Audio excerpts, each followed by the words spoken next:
राधे मेरी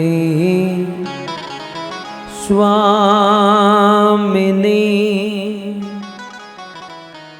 मैं राधे को दास।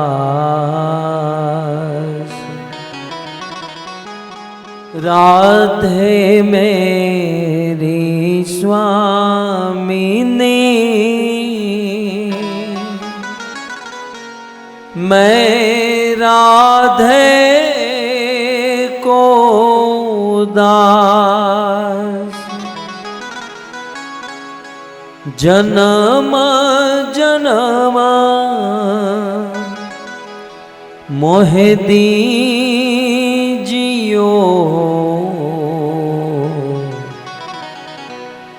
श्री वृंदावन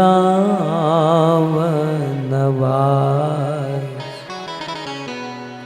श्री वृंदावन वास। राधा तू बड़ भागिनी, कौन तपस्या कीन, तीनों लोक के नाथ है, सो तेरो आधीन, सो तेरो आधीन।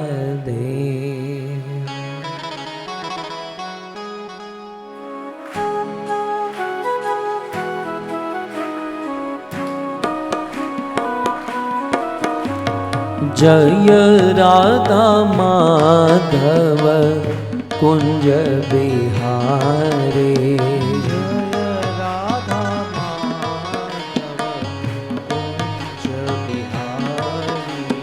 जय राधा माधव कुंज बिहारी, जय राधा माधव कुंज बिहारी, जय राधा माधव कुंज बिहारी, जय राधा माधव कुंज बिहारी, जय राधा माधव कुंज बिहारी, जय राधा माधव कुंज बिहारी।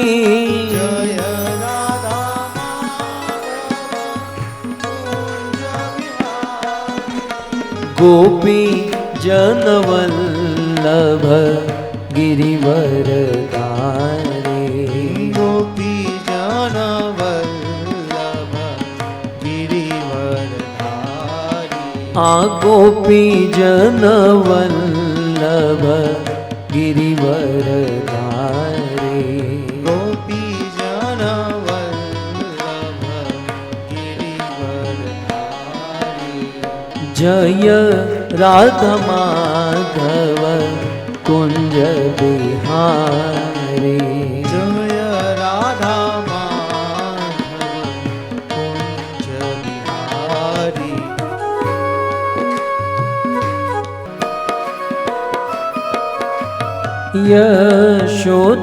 यशोदानंदन ब्रज जनरंजन, यशोदानंदन ब्रज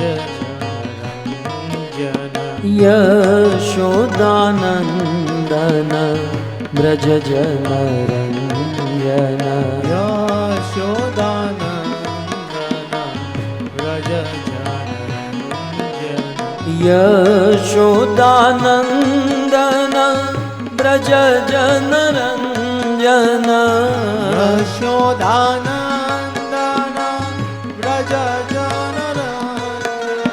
यशोदानंदन ब्रज जनरंजन, यशोदानंदन ब्रज जनरंजन, यमुना तीर वनचारी यमुना तीर वनचारी यमुना तीर वनचारी यमुना तीर वनचारी जय राधा माधव कुंज बिहारी जय राधा माधव कुंज बिहारी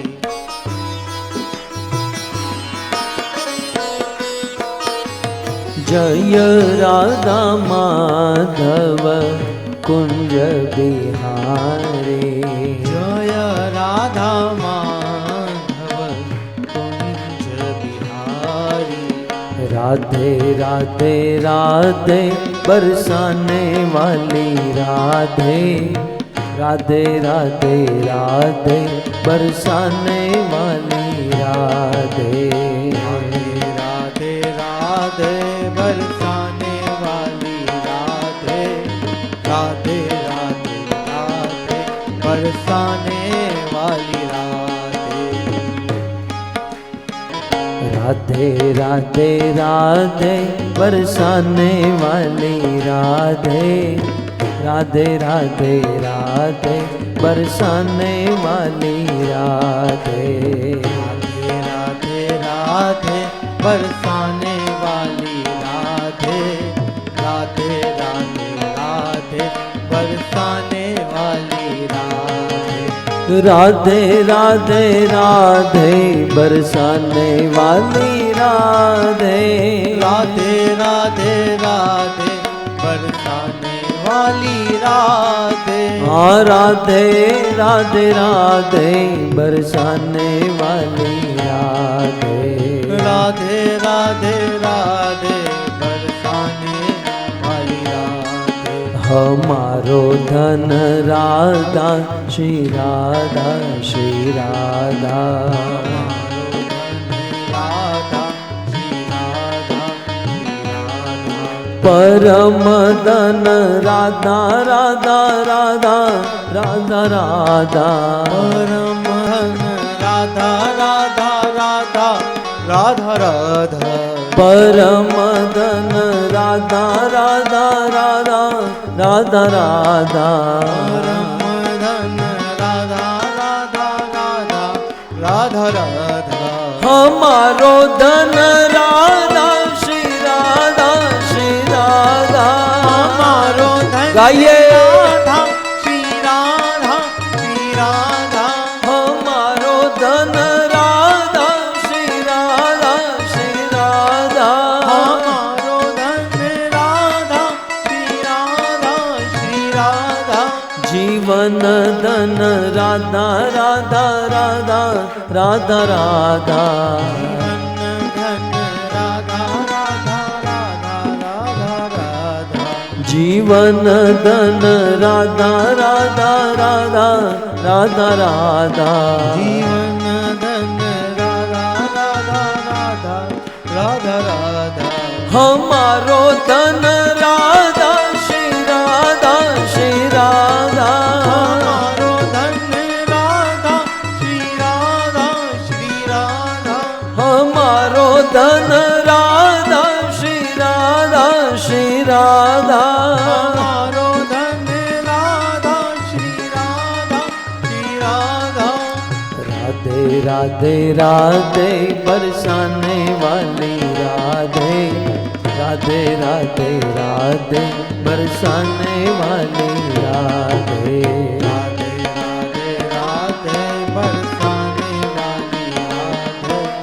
राधे राधे राधे बरसाने वाली राधे राधे राधे राधे बरसाने वाली राधे राधे राधे राधे बरसाने वाली राधे राधे राधे राधे बरसाने वाली राधे राधे राधे राधे बरसाने वाली राधे बोलो राधे राधे राधे राधे राधे राधे राधे राधे राधे राधे राधे राधे जतिपुरा में गोवर्धन में ज्ञान घाटी में पाप मोचन कुंड में संकर्षण कुंड में गोविंद कुंड में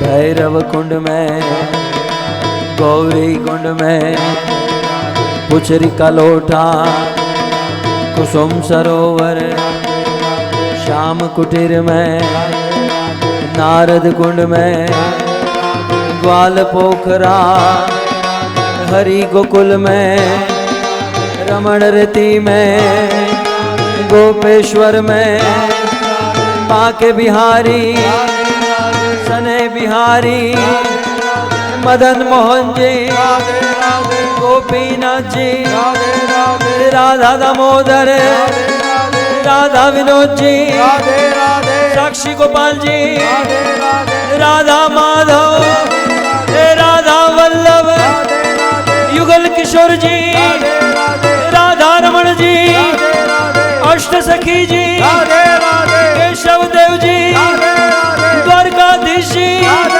कपिलेश्वर महादेव रंगेश्वर महादेव राधे राधे बरसाने वाली राधे राधे राधे बरसाने वाली राधे राधे राधे राधे बरसाने वाली राधे राधे राधे बरसाने वाली राधे राधे राधे बरसाने वाली राधे राधे राधे राधे बरसाने वाली राधे राधे राधे राधे बरसाने वाली राधे राधे राधे राधे बरसाने वाली राधे बोलो राधे राधे राधे राधे राधे राधे राधे राधे राधे राधे राधे राधे वृंदावन में सुमरत गाँव में काली देहा पर पान गली में मान गली में कुमन गली में कुंज सेवा में प्रेम गली में श्रृंगार घाट में चीर घाट में केशी घाट में निधिवन में वंशी वट में ज्ञान गोदरी ब्रह्मा कुंड में अटल वन में निहार वन में गोपाल वन में निकुंज वन में वेणुकुप में राधा वन में झूलन वन में पांडिर वन में मधुवन में सूर्य घाट में युगल घाट में विहार घाट में अंधेर घाट में पानी घाट में केली कदम में मथुरा जी में जन्मभूमि में गोपेश्वर में विश्राम घाट में स्वामी घाट में मधु कुंड में अक्रूर भवन में ताल वन में कुमुद वन में तड़िया जी में वराई गांव में करुण गोविंद में केसरी गांव में बहुला वन में संतन कुंड में शकन गांव में तेरा गांव में इंद्र कुंड में ऐरावत कुंड में राधे राधे राधे राधे बरसाने वाली राधे राधे राधे बरसाने वाली राधे राधे राधे बरसाने वाली राधे राधे राधे राधे बरसाने वाली राधे राधे राधे राधे बरसाने वाली राधे राधे राधे राधे बरसाने वाली राधे नाम महा धन है अपनो नहीं दूसरी संपत्ति और कमानी नाम महाधन है अपनो,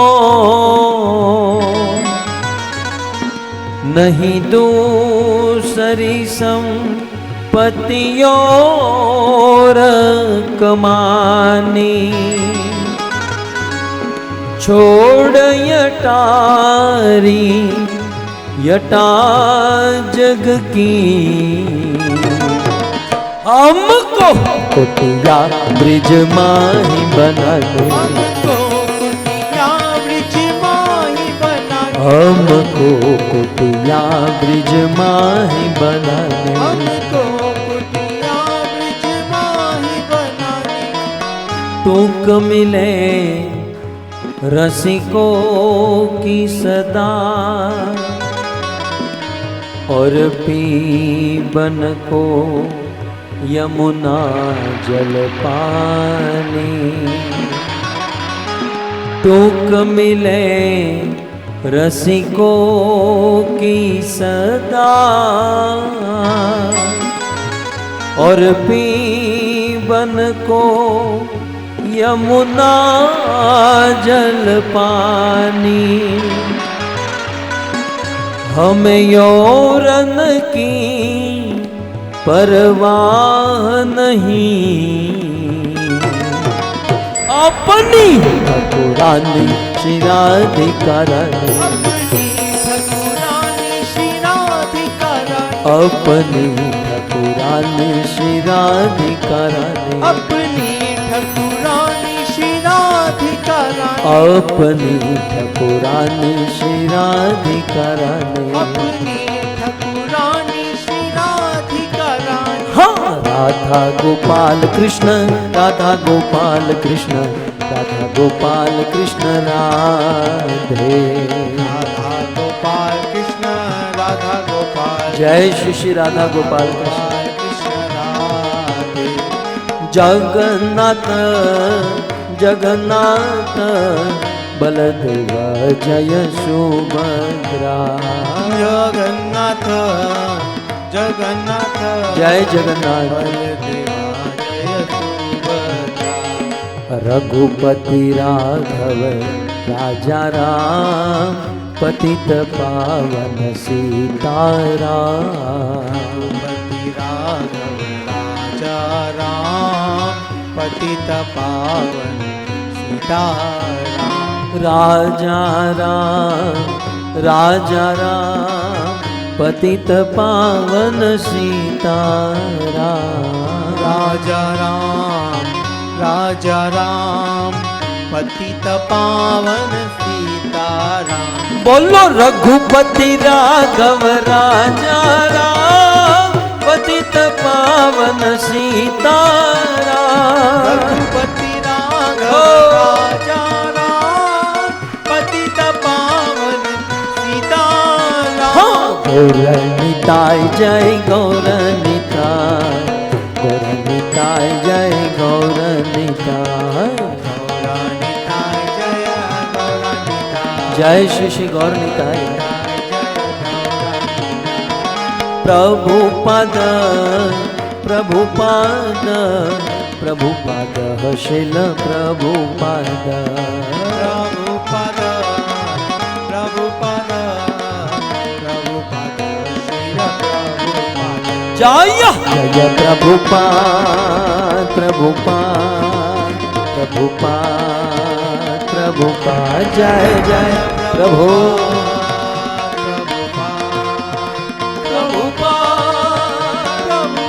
निताय गौर हरि बोल हरि बोल हरि बोल हरि बोल। निताय गौर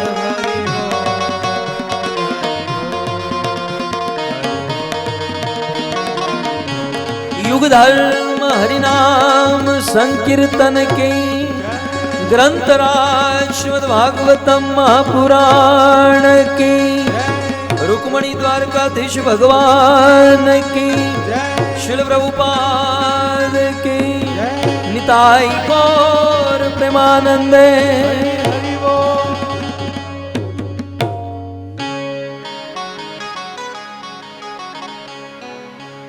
ओ भगवते वासुदेवाय।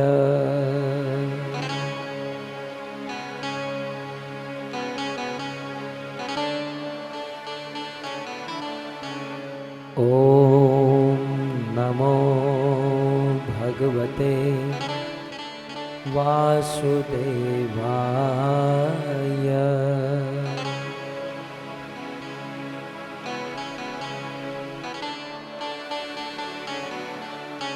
ॐ नमो भगवते वासुदेवाय।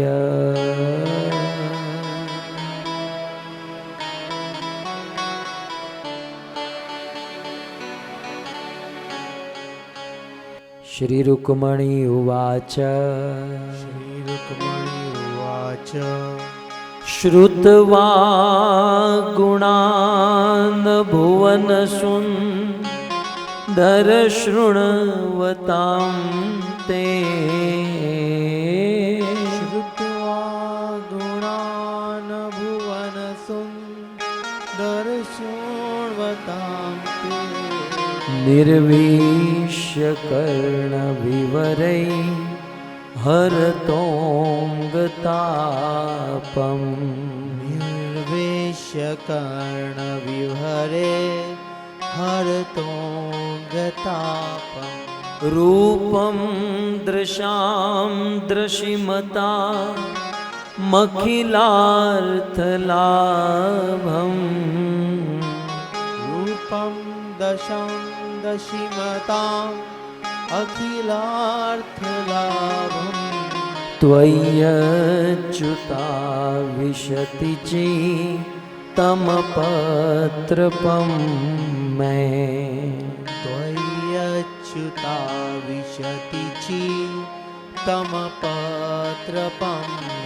श्रुत्वा गुणान् भुवनसुन्दर शृण्वतां ते। श्रुत्वा गुणान् भुवनसुन्दर शृण्वतां ते। निर्विश्य कर्णविवरे हरतोऽङ्गतापम्। निर्विश्य कर्णविवरे हरतोऽङ्गतापम्। रूपं दृशां दृशिमता मखिलार्थलाभम्। रूपं दशं दशिमताम् अखिलार्थलाभम्। त्वय्यच्युता विशति चित्तमपत्रपं मे। त्वय्यच्युता विशति चित्तमपत्रपं मे। नमः ॐ विष्णुपादाय बोलिए कृष्णपृष्ठाय भू श्रीमते भक्ति वेदांत स्वामी इति नाम। नमस्ते सारस्वते गौरवाणी प्रचारिणे निर्विशेष शून्यवादी पाश्चात्य देशतारिणे। पाश्चात्य देशता। जगद्गुरु श्रील प्रभुपाद की, श्री जय पताका स्वामी महाराज की। उपस्थित भगवत कथानुरागी भक्त वृंद, इस सभा को सुशोभित करने वाले अंतर्राष्ट्रीय कृष्ण भावनामृत संघ इस्कॉन गोपाल कृष्ण मंदिर बहिरनेश्वर मंदिर के वरिष्ठ भक्तगण, दूर दूर से पधारे हुए अतिथि मेहमान महानुभाव, एवं आधुनिक विज्ञान के माध्यम से बड़ी भारी मात्रा में इस कथा का श्रवण करने वाले देश विदेश के समस्त श्रोतागण, श्रीमद् भागवत कथा के अंतिम एवं सप्तम दिवस में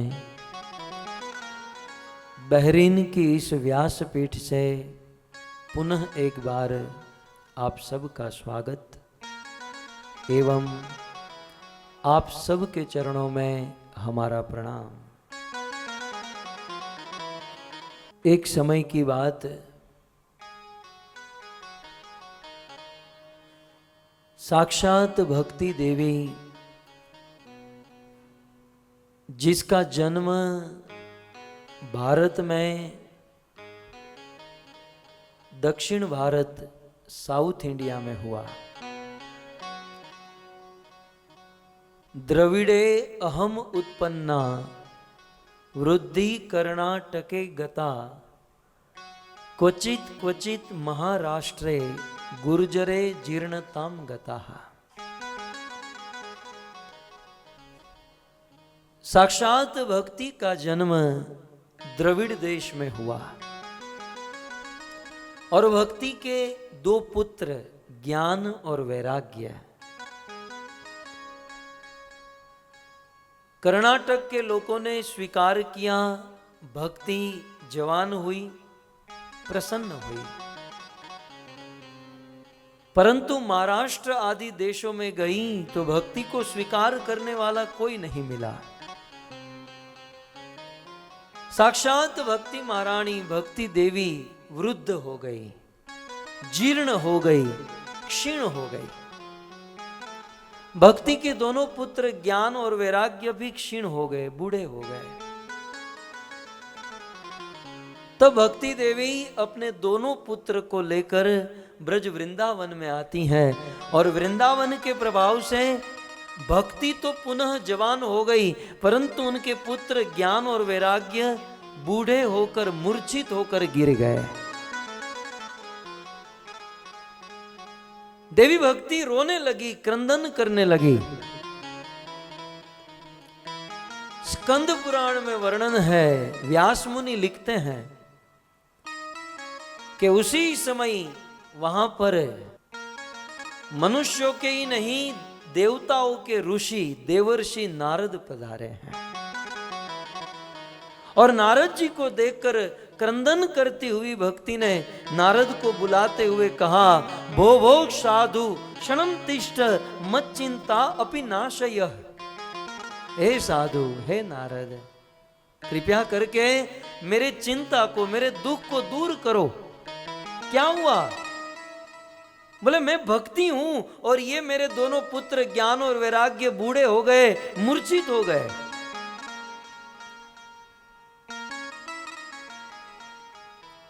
नारद मुनि उस ज्ञान वैराग्य के कानों में वेदों के मंत्र का उच्चारण करते हैं। लिखा तो यहां तक गया है कि भगवत गीता के मंत्रों का तक उच्चारण किया, लेकिन ज्ञान वैराग्य जीवित होने की बात तो दूर रही, वह हिले तक नहीं। और भक्ति के पुत्र ज्ञान वैराग्य को जीवित करने के लिए नारद मुनि बद्रीनाथ धाम में गए और पवित्र उत्तराखंड में बद्रीनाथ धाम में नारद का मिलन सनकादिकों से हुआ। सनकादिक जो ब्रह्मा के प्रथम 4 पुत्र हैं, सनक, सनातन, सनंदन, और उन सनकादिकों ने नारद मुनि को भक्ति के पुत्र ज्ञान और वैराग्य को जीवित करने का सुंदर उपाय बताया। आज का प्रवचन सनकादिकों के द्वारा नारद मुनि को कहे गए इस श्लोक से प्रारंभ करते हैं। सनकादिक मुनि कहते हैं कि नारद जी, श्रवणम सर्वधर्मेभ्यो वरम मन्ये तपोधना वैकुंठ स्थितः कृष्णा सर्वात् सद्य लभ्यते। नारद जी, कहीं पर भी भटकने की आवश्यकता नहीं है। श्रवण सर्व धर्मेभ्यो, सभी धर्मों में सबसे उत्तम धर्म, सबसे श्रेष्ठ धर्म क्या है? श्रवण करना। कि सबसे प्रथम भक्ति, सबसे नवदा भक्ति में पहली भक्ति है श्रवण। यदि श्रवण ठीक से करोगे तो कीर्तन ठीक से होगा, स्मरण ठीक से होगा, वंदन अर्चन, ये जितनी भी भक्ति है सबका बेज है श्रवणम। सनकादिकों ने नारद मुनि से कहा कि नारद, श्रवणम सर्वधर्मेभ्यो, सभी धर्मों में श्रवण जो है वरम मन्ये, सबसे हमारी दृष्टि से श्रवण सबसे उत्तम धर्म है। और हे नारद जी, आप तपस्वी हो, तपोधना, आप पवित्र हो, इसलिए इस बात को समझ सकते हो। मानो नारद मुनि पूछे कि श्रवण करने से मिलेगा क्या? वैसे श्रवण करने से बहुत कुछ मिलता है। श्रुत्वा ज्ञानम अवाप्नोति, श्रवण करने से ज्ञान मिलता है। श्रुत्वा त्यजति दुर्मति, सुनने से, श्रवण करने से दुर्बुद्धि, दुर्मति का नाश होता है। श्रवण करने से बुद्धि में विवेक पैदा होता है। बिन सत्संग विवेक न होई, राम कृपा बिनु सुलभ न सोई। बिन सत्संग विवेक न होई, राम कृपा बिनु सुलभ न सोई। राम कृपा बिनु सुलभ न सोई। श्रवण करने से विवेक होता है, श्रवण करने से ज्ञान होता है, श्रवण करने से दुर्मति, दुर्बुद्धि दूर होती है, और श्रवण करने से झगड़ा भी कम होता है। काम की बात तो ये है, बाकी सब तो ठीक है। दुर्बुद्धि, दुर्मति, ये सब। घर पर झगड़े कम करने हो तो सुनने की आदत डाल दो, क्योंकि 19-20 खत्म हुआ, 2020 शुरू हुआ है। इस साल बहुत झगड़े होने वाले हैं, क्योंकि 2020 है ये। झगड़े से बचना है तो श्रवण करो। बहुत श्रवण करने से बहुत कुछ मिलता है, लेकिन एक अपनी नजदीकी बात यह है कि सुन लेने से झगड़े कम होंगे। 80 साल की बुढ़िया कोर्ट में गई, कांपते कांपते जज को कहती हैं, जज साहब मुझे डिवोर्स चाहिए। जज ने कहा, माताजी अब 2-5 महीना खींच लो ना, वैसे भी मरने वाली हो। नहीं, मुझे डिवोर्स चाहिए, मतलब चाहिए। जितने भी वो बुढ़िया का लॉयर भी कह रहे हैं, माताजी छोड़ दो ना, निभा लो, अब इतना 80 साल निभाया, अब आपका तो 8 मिनट 8 महीने का भी ठिकाना नहीं है। नहीं, मुझे डिवोर्स चाहिए। सारी कोर्ट ने, जज ने तो समझाया, लॉयर ने समझाया, प्रजा ने समझाया कि छोड़ दो माताजी, छोड़ दो। बोले नहीं, मुझे डिवोर्स चाहिए। तब जज ने पूछा, डिवोर्स क्यों चाहिए? उस 80 साल की बुढ़िया ने कहा कि मेरा पति मुझे इतना डांटता है, और मैं जब उसे डांटती हूं तो कान से मशीन निकाल देता है। मतलब वो बहरे होते ना, तो कान में मशीन डालते तो सुनाई देता है। मतलब मैं मेरे पति की बात सुनूं और मैं जब डांटने चलूं तो वो मशीन निकाल देते, वो मेरी सुनता नहीं है। हमारे आपके जीवन में झगड़े इसलिए होते हैं क्योंकि हम किसी की बात सुनना नहीं चाहते हैं। सुन लो, झगड़े नहीं होंगे। एक पति ने ऑफिस से अपनी पत्नी को फोन किया कि आज 15 मेरे फ्रेंड को 15 मित्र को लेकर घर पर आ रहा हूं, उसके लिए रोटी सब्जी दाल भात खीर पूरी सब कुछ बनाना।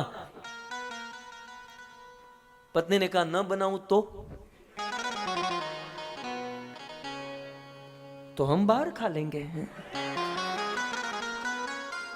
खत्म, झगड़ा का कोई प्रश्न ही नहीं है।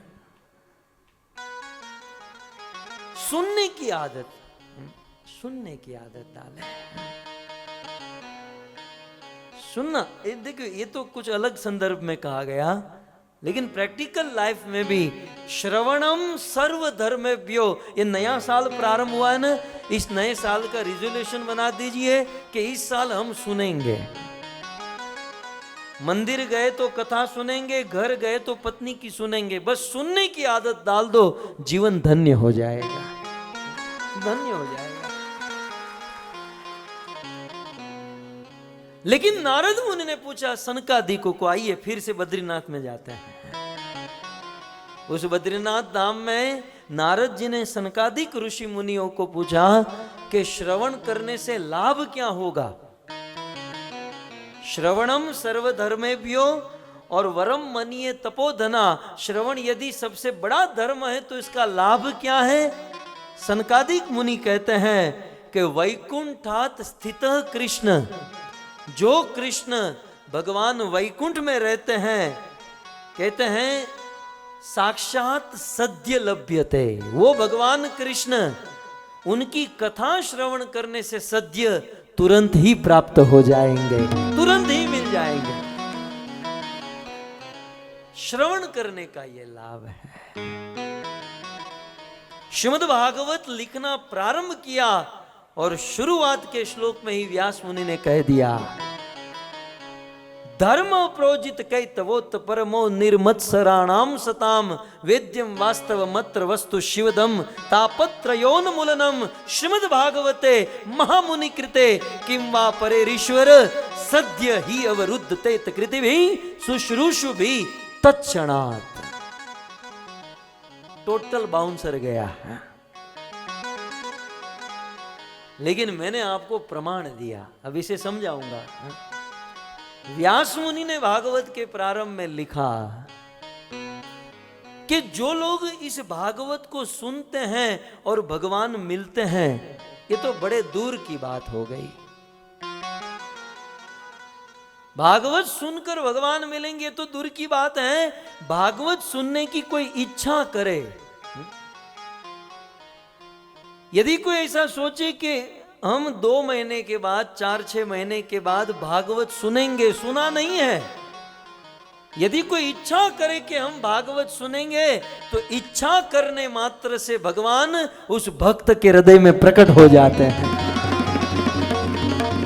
वहां पर व्यास मुनि ने एक शब्द लिखा सद्य। सद्य माने तुरंत। सद्य ही अवरुद्धते कृतिभिः। ये आध्यात्मिक हिसाब ऐसा है कि कथा सुनो भगवान प्राप्त है। जैसे किसी कमरे में 10 साल से अंधकार है, कोई कमरे में 10 साल से अंधेरा है, लेकिन उस कमरे में प्रवेश करो, स्विच ऑन करो तो तुरंत उजाला हो जाएगा। लाइट ये नहीं कहेगी कि भाई 10 साल से हम बंद है, थोड़ी देर तो रुको यार। नहीं, जैसे स्विच दबाई लाइट शुरू, प्रकाश। ठीक उसी प्रकार भागवत सुनने की इच्छा यहां करते हैं और भगवान की प्राप्ति हो जाती है तुरंत। तो श्रवण करना सभी धर्मों में श्रेष्ठ धर्म है और हमारा परम सौभाग्य है कि हम श्रवण तो कर रहे हैं, लेकिन श्रवण की जो सीमा है, श्रवण करने की जो पराकाष्ठा है, वो है प्रेम।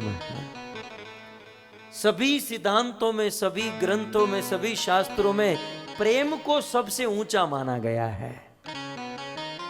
मुझे तत्कालीन एक बात याद आई। आप सब लोग रामायण का प्रसंग जानते हैं कि राम वन में चले गए और राम को वापस लाने के लिए भरत जी पूरी अयोध्या को लेकर निकले। आप पूरी अयोध्या, अयोध्या की प्रजा अयोध्या से चित्रकूट पहुंची और वहां जाकर बहुत बड़ी मीटिंग हुई और जज बने जनक जी। जनक जी जो थे वो जज की सीट पर बैठे थे। एक और भगवान राम, एक और भरत जी और पूरी अयोध्या की प्रजा बैठी है। और भगवान रामचंद्र ने अपना प्रस्ताव रखा कि पिताजी की आज्ञा थी और पिताजी की आज्ञा का पालन करना पुत्र का धर्म है, इसलिए मुझे 14 वर्ष वन में रहने दीजिए। दूसरी ओर भरत जी ने अपना पक्ष रखा और अब डिसीजन जनक जी के हाथों में दिया गया। प्रसंग से आप सब परिचित हैं, लेकिन पॉइंट को पकड़िए। जनक जी ने बहुत सुंदर बात कही कि राम, मुझे तुम पर गर्व है। राम, मुझे तुम पर गर्व है क्योंकि तुम धर्म के ऊपर अड़ग हो। तुम्हारे बाप दादा के संस्कार, तुम्हारा ये रघुकुल जो अपने वचन पर अड़ग रहा। रघुकुल रीत सदा चलिया, प्राण जाई पर वचन जाई। रघुकुल रीत सदा चलिया,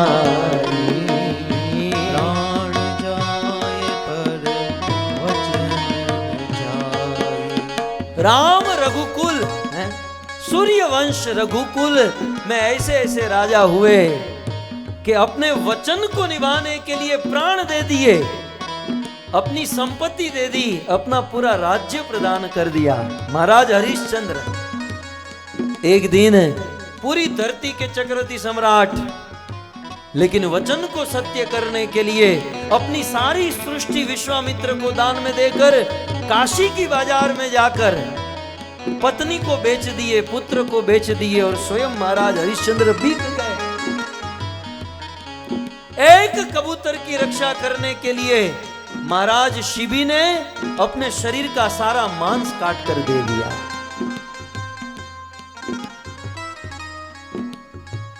अड़तालीस दिन का उपवास, 48 दिन तक भूखे थे महाराज रंती देव, परंतु एक भूखे व्यक्ति का पेट भरने के लिए अपना भोजन प्रदान कर दिया। यह है रघुकुल। रघुकुल रीत सदा चलिया, प्राण जाई पर वचन न जाई। गाइए गाइए, क्योंकि हमको निभाना तो नहीं है, कम से कम गा तो ले। प्राण जाए पर वचन, हमारी नीति कैसी है? गाइए। बहेरी रीत सदा चलिया, वचन जाई पर पैसा न जाए। वचन भले चले जाए हैं, लेकिन प्राण नहीं जाना चाहिए और पैसा नहीं जाना चाहिए। मैं ये कह रहा था कि जनक जी ने कहा कि राम तुम धन्य हो, पूर्ण धर्म के ऊपर अड़ग हो, धर्म का पालन किए हो। मैं तुम्हारे धर्म, मैं तुम्हारी नीति की सराहना करता हूं, प्रशंसा करता हूं। अब सबको लगा कि राम जीत गए, लेकिन जनक जी ने नहले पर दहला ये मारा। जनक जी ने ये कहा कि राम आपने धर्म का पालन किया है, राम आप धर्म के पक्ष में हो और भरत प्रेम के पक्ष में है। राम आपने धर्म को निभाया है और तुम्हारे छोटे भरत ने प्रेम निभाया है। और इतिहास गवाह है, इतिहास साक्षी है कि प्रेम के सामने धर्म को झुकना पड़ता है। धर्म और प्रेम यदि दोनों की टक्कर हो जाए तो धर्म हारता है और प्रेम जीतता है। राम आप धर्म में हो लेकिन भरत प्रेम में है, इसलिए आज भरत के प्रेम के सामने राम तुम्हारा धर्म हार गया है। इसलिए भरत जो चाहेगा वही होगा। देखिए देखिए प्रेम समझिए, प्रेम क्या होता है। क्या कहा? भरत जो चाहेगा वही होगा। अब आप सब लोग जानते भरत क्या चाहते थे। भरत क्या चाहते थे कि राम अयोध्या में वापस आ जाए। ठीक है, प्रेम देखिए, प्रेम किसे कहते हैं। पूर्ण रूप से भरत की यह इच्छा थी कि राम अयोध्या वापस आ जाए। नंगे पांव चलकर गए, पूरी चतुरंगिणी सेना को लेकर गए कि मैं राम को लेकर आऊंगा। लेकिन जनक जी ने कहा कि भरत जीते राम हारे, भरत जो हो कहेगा वही होगा। अब देखिए भरत का प्रेम, रामायण में सबसे अधिक प्रेम प्रकट हुआ तो भरत का। कभी मौका मिला तो भरत चरित्र के ऊपर कथा सुनेंगे। भरत ने बहुत सुंदर बात कही कि यूं तो मेरी इच्छा है और मैं इसीलिए यहां पर आया हूं कि राम को अयोध्या वापस लेकर जाऊं, लेकिन मैं मेरे राम को कंट्रोल करना नहीं चाहता, मैं मेरे राम को प्रेम करना चाहता हूं। और प्रेम का सिद्धांत यह है कि प्रेमी जो चाहता है, प्रेमी की जो इच्छा है, उसी इच्छा में हम राजी हो जाए। जहां प्रेम होता है ना, वहां कंट्रोल नहीं होता।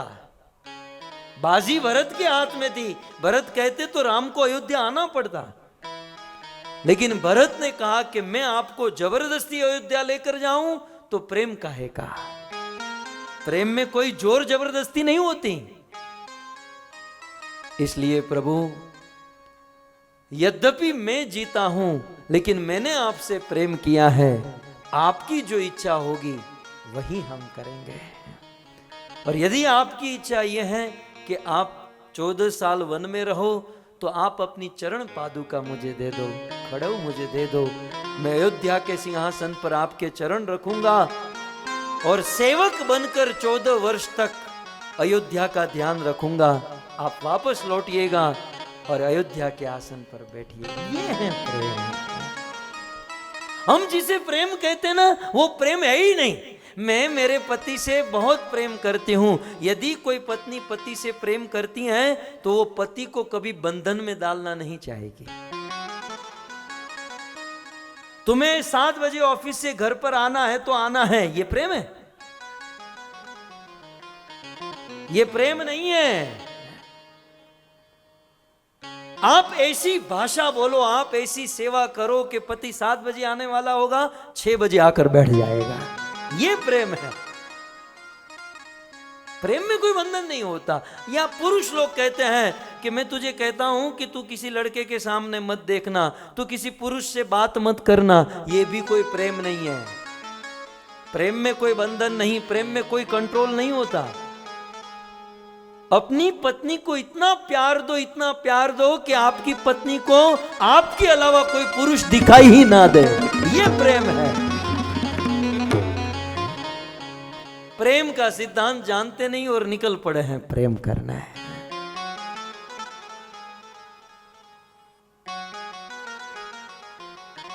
प्रेम, वैसे प्रेम के अनेकों सिद्धांत हैं। आचार्यों ने प्रेम की बहुत सारी डेफिनेशन दी है। प्रेम के बारे में कहा, प्रेम की गति सांप की तरह होती है। प्रेम प्रतिक्षण वर्धमानम, प्रेम वो है जो प्रतिक्षण बढ़ता रहे, बढ़ता रहे, बढ़ता। यहां तो घटते जाए, घटत घटत घट जाए। प्रेम का सिद्धांत क्या है? प्रतिक्षणम वर्धमानम इति प्रेमम। जो प्रत्येक क्षण बढ़े उसे प्रेम कहते हैं। और उसी श्लोक में कहा गया कि टूटने की सारी संभावना आ जाए। प्रेम टूटने की सारी संभावना, ऐसी परिस्थिति खड़ी हो जाए कि बस एक टूटा, लेकिन फिर भी वह प्रेम टूटे नहीं, बढ़ता रहे, वो है प्रेम। यहां तो हमारे प्रेमी के बारे में दो लोग ऐसी चर्चा करें ना कि आपका प्रेमी तो ये कर रहा था, वो कर रहा था, रूठ कर बैठ जाते हैं। मतलब प्रेमी के ऊपर उतना भरोसा नहीं जितना वो थर्ड क्लास के लोगों के ऊपर है। मुझे तो समझ में नहीं आता कि ये प्रेम कर रहा है क्या। हम जिसे प्रेम करते उस पर भरोसा नहीं, लेकिन समाज में थर्ड क्लास के लोग जो होते हैं उस पर हम भरोसा कर लेते हैं और प्रेमी के ऊपर डिसीजन रख देते हैं कि ये कुछ काम का नहीं है। प्रेम में विश्वास होता है, विश्वास। एक बात समझ लीजिए, पति और पत्नी, खास करके प्रेम तो यही मूल माना गया। पति पत्नी का जो संबंध है वो एक और एक मात्र विश्वास के ऊपर टिका होता है। जिस दिन ये विश्वास डगमगाने लगा, उस दिन पत्नी हो या पति सुख और चैन की सांस नहीं ले पाएंगे। प्रेम वो है कुछ भी करके अपने प्रेमी का विश्वास जीते। कई बार मैंने स्त्रियों को या पुरुषों को बोलते हुए देखा है कि मेरी पत्नी तो ऐसी है, विश्वास करती ही नहीं है, या मेरा पति तो ऐसा ही है जो कभी हम पर विश्वास नहीं करता है। वो नहीं करता है, लेकिन हमारा धर्म है कि हम ऐसा आचरण करें हमारे पति को हम पर विश्वास रहे, या हमारी पत्नी को हम पर पूर्ण विश्वास रहे। क्योंकि प्रेम और प्रेमी जो है ना, वो विश्वास की धरती पर खड़े रहते हैं। ये प्रेम है। बहुत सारी बातें, लेकिन एक पॉइंट कह दूं कि प्रेम में स्वसुख वासना तनिक भी नहीं होती। शास्त्रीय बात है, थोड़ी सिंपल मैं आपको कर दूं। जहां प्रेम होता है वहां अपने आप को सुखी करने की भावना नहीं होती। सच्चा प्रेम वो है कि मुझे जो सुख मिलने वाला है मुझे नहीं, मेरे प्रेमी को मिले या मेरी प्रेमिका को मिले। मैं भले दुखी रहूं। चैतन्य महाप्रभु ने कहा, आश्लिष्यवा पादरताम पिनष्टुमाम मद्दर्शनाम मर्महताम करो तुवा यथा तथा वा विदधातु लंपटो मत प्राणनाथस्तु। हे कृष्ण, मेरा चाहे कुछ भी हो, मैं भले नरक में जाऊं, मुझे कोई तकलीफ नहीं, आप सुखी रहने चाहिए, है ना। कृष्ण एक दिन बीमार हो गए, वो तो बीमार होते नहीं, लेकिन नाटक था, और फिर किसी दवाई से ठीक नहीं हो रहे थे। कृष्ण ने नारद को कहा, जाओ किसी भक्त की चरण की रज लेकर आओ और मेरे मस्तक पर लगाओ तो मैं ठीक हो जाऊंगा। नारद जी घूमे द्वारिका में, यहां वहां कोई नहीं मिला। बोले हमको नरक में नहीं जाना है। नारद मुनि ब्रज में गए, गोपियों को यह बात बताई। गोपियां नाच नाच कर गोनी भर भर के अपने चरण की रज देने लगी। जल्दी जाओ महाराज और हमारे प्रियतम कृष्ण के मस्तक पर ये रज लगा दो। नारद ने कहा, सोच लो, नरक में जाना पड़ेगा। तुम्हारे चरण की रज भगवान के मस्तक पे लगाने से तुमको नरक में जाना होगा। गोपियों ने इतना ही कहा कि नारद जी, एक नहीं करोड़ों करोड़ों जन्म तक हम नरक में जाने के लिए तैयार हैं, लेकिन कृष्ण को दुखी नहीं देख सकती हैं। ये है प्रेम।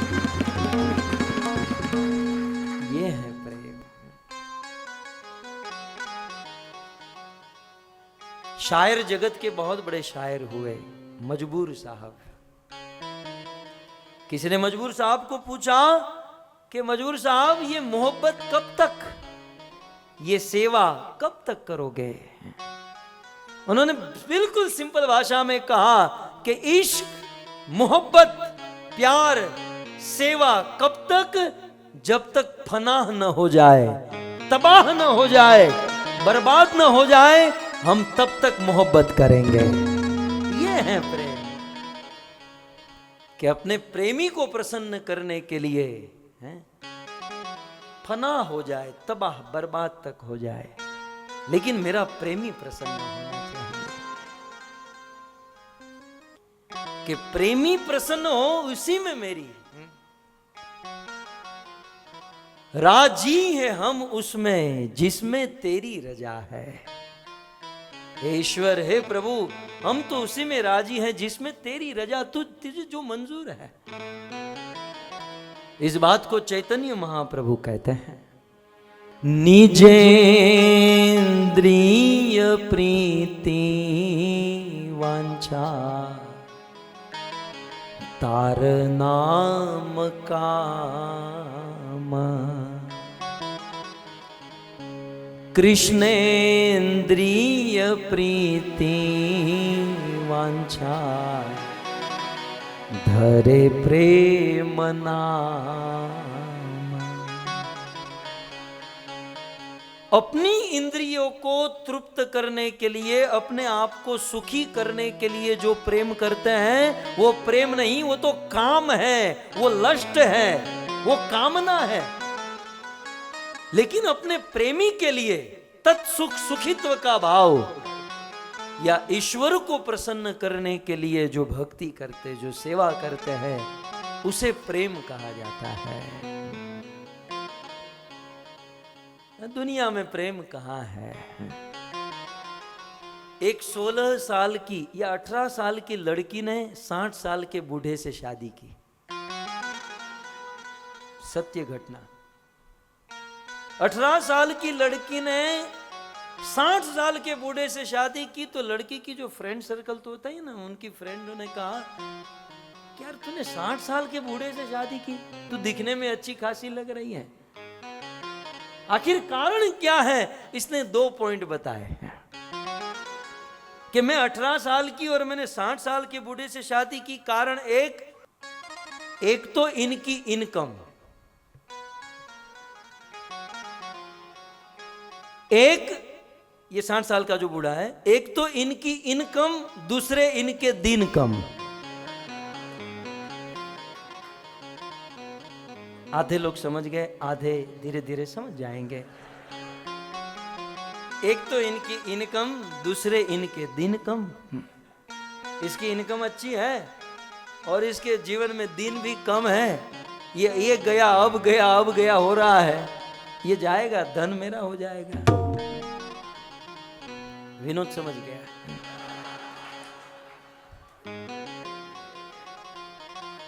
तो ये प्रेम नहीं है। प्रेम वो है जो अपने प्रेमी के लिए। और यदि हम और आप कृष्ण से प्रेम करते हैं तो कृष्ण को पत्र लिखे बिना रह नहीं सकते। रुक्मणी ने पत्र में क्या किया? कृष्ण के गुणों को गाया। यदि हम और आप कृष्ण से प्रेम करते हैं तो कृष्ण को गाए बिना रह नहीं सकते। आज देवी रुक्मणी ने कृष्ण से प्रेम किया है, प्यार किया है, और कृष्ण के गुण देवी रुक्मणी गा रही हैं।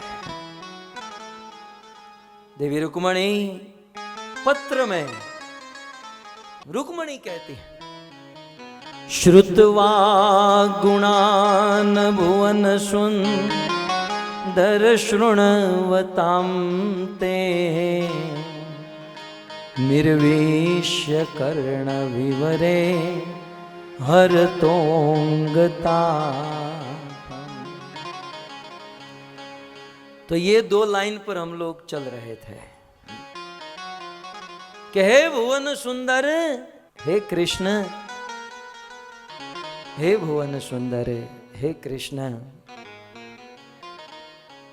शुण्वताम ते गुणान, आपके गुण सुनने से क्या होता है कि आपके गुण, आपकी कथा निर्विश्य कर्ण विवरे, कानों में जब जाती है आपकी कथा, तो आपकी कथा सुनकर हर तो अंग तापम, कृष्ण आप या आपके गुण या आपकी कथा सुनने वाले का सारा ताप, सारा दुख हर लेती है। तो देवी रुक्मणी कहती है कि हे कृष्ण, जो व्यक्ति आपकी कथा सुनता है, हरत अंग तापम, आप उनके सारे ताप, दुख, कष्ट हर लेते हैं। पृष्टि संप्रदाय के आचार्य हुए श्रीपाद वल्लभाचार्य,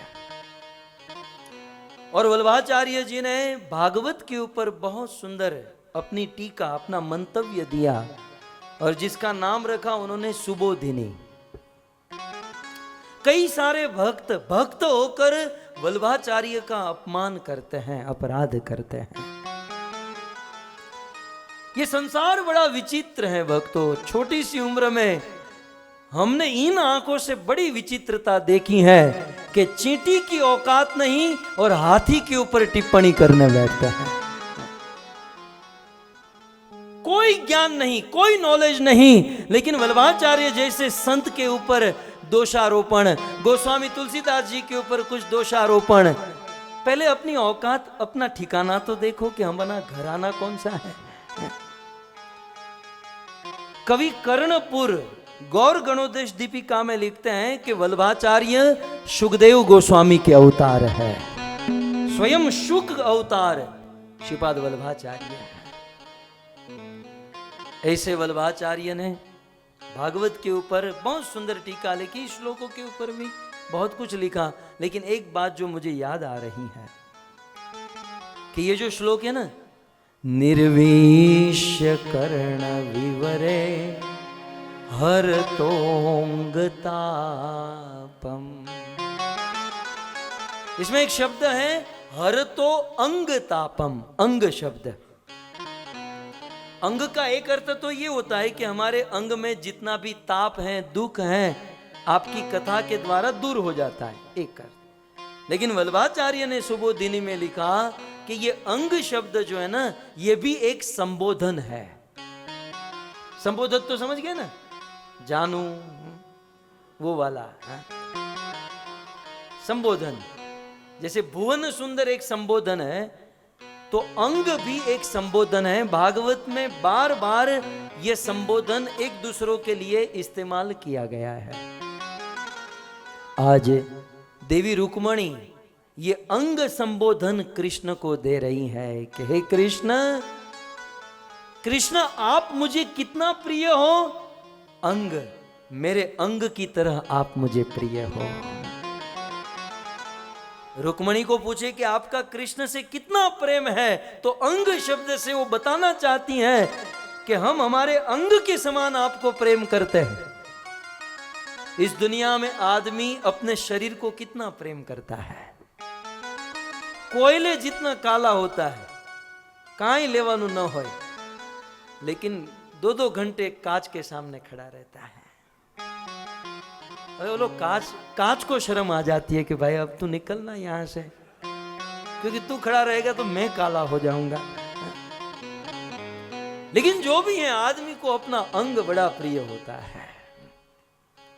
सुबह से लेकर शाम तक अपने शरीर के लिए, अपने देह के लिए ही तो मेहनत करता है।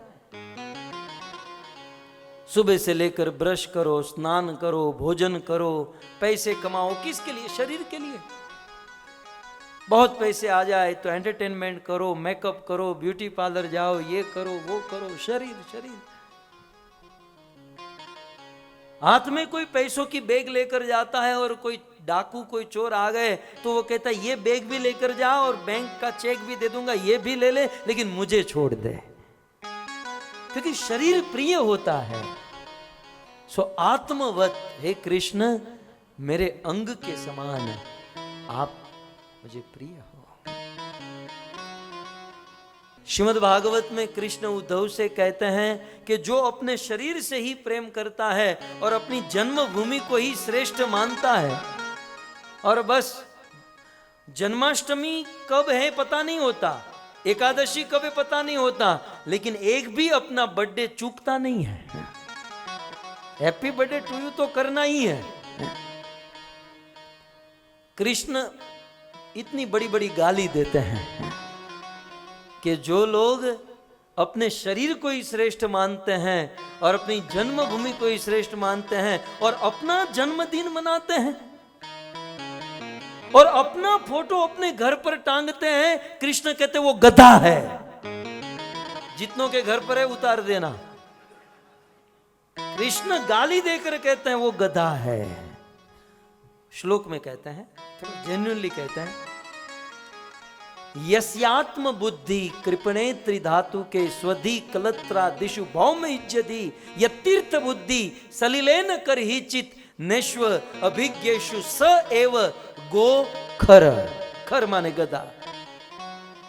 वो गधा है, वो पशु उसके समान है जो अपने शरीर को ही सजाने में रहता है। शरीर ही सब कुछ, शरीर के लिए ही। अपने शरीर के लिए तो कुत्ते भी जीते हैं।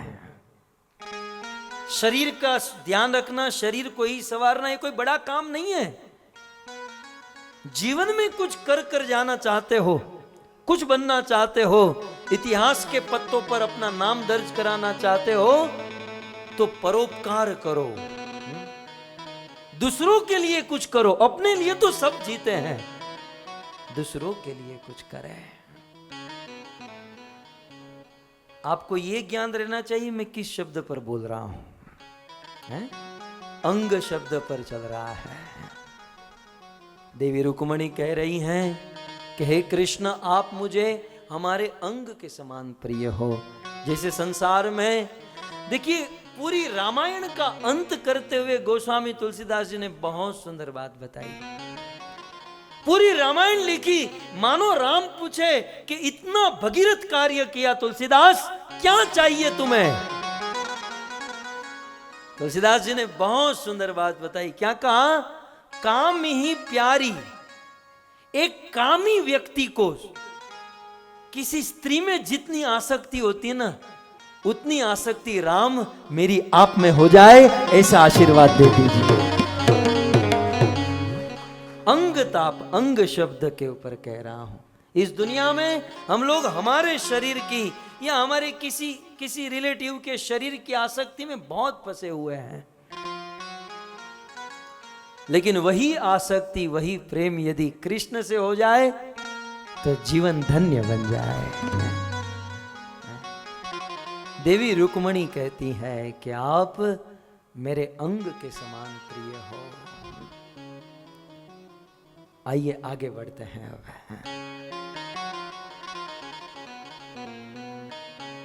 रूपम दृशाम दृशिमता मखिलार्थ लाभम। ये एक बात सेपरेट है। अब तक हमने मूल रूप से देखा जाए तो दो बात सुनी कि हे कृष्ण, मैंने आपको देखा नहीं, मैंने आपके बारे में सुना है, इसलिए मुझे आपसे प्रेम हो गया। एक जो पहली लाइन है आपका, ये श्लोक 4 लाइन में है कि 2 लाइन में है? 4 में है। ओके, तो पहली लाइन में ये कहा गया कि श्रुत्वा गुणान, मैंने आपके गुणों को सुना है, ठीक है।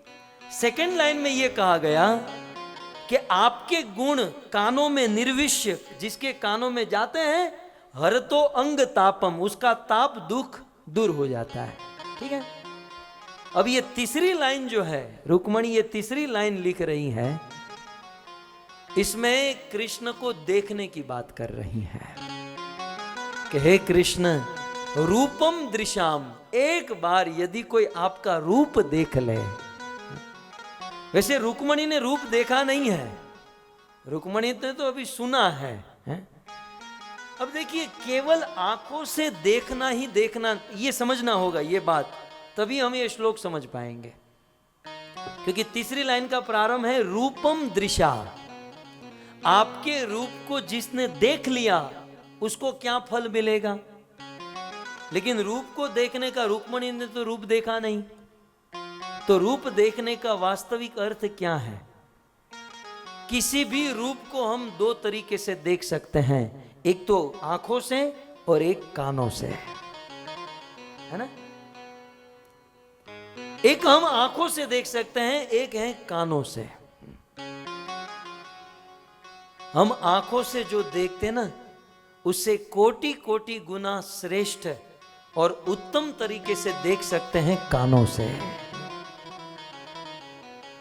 आपने कानों से कृष्ण के बारे में कुछ नहीं सुना, और कोई आपके सामने कृष्ण की मूर्ति रखे तो आपको मात्र पत्थर दिखाई देगा।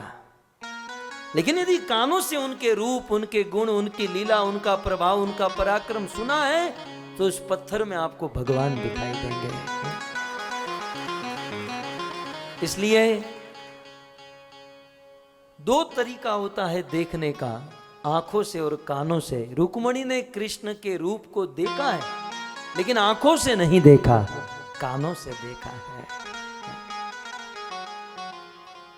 तो हे कृष्ण, आपका रूप यदि कोई देखता है, रूपम दृशाम दृशिमता अखिलार्थ लाभम, रूपम दृशा दृशिमता अखिल अर्थ लाभम। दृशिमताम अर्थात देखने का, अखिल माने टोटल, पूरा पूरा, लाभम तो आप तो जानते ही हैं, बेनिफिट, प्रॉफिट।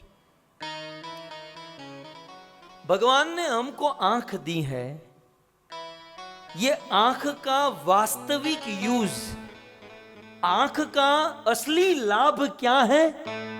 रूपम दृशा, कृष्ण आपको देखना।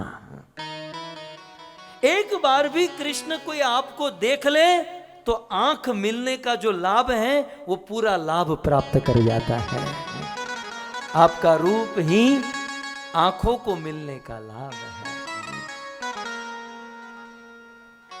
मुझे तो माइंड में सारी लाइन, एक एक प्रसंग याद आ रहा है। श्रीमद् भागवत 8वां स्कंद 6ठा अध्याय।